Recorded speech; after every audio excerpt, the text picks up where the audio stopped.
30 ноября в Чебоксарах в микрорайоне Университетский 2 готовится открыть долгожданный детский сад. Об этом говорили на заседании Совета при главе Чувашии по стратегическому развитию и проектной деятельности.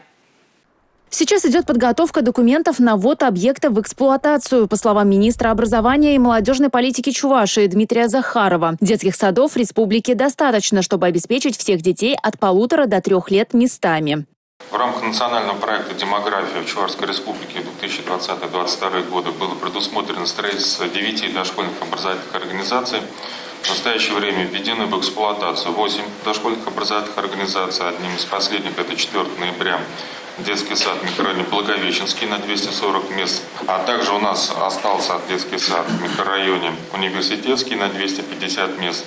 На сегодняшний момент все строительно-монтажные работы, предусмотренные контрактами проектно-сметной документации, завершены.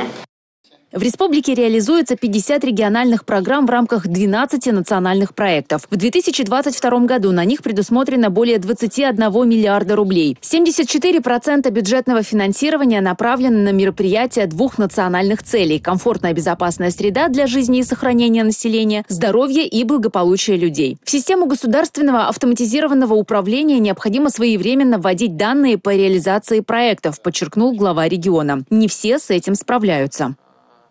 Если мы с вами данные не представим, то, соответственно, мы не увидим соответствующих результатов, потому что в данном случае все результаты вводятся, как уже было сказано, автоматически.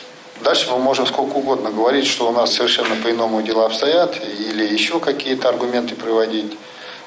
Вопрос заключается в простом. Просто данные надо ввести в обозначенный срок, в той форме и полноте, которая требуется для того, чтобы отразить реальные ситуации по тому или иному проекту.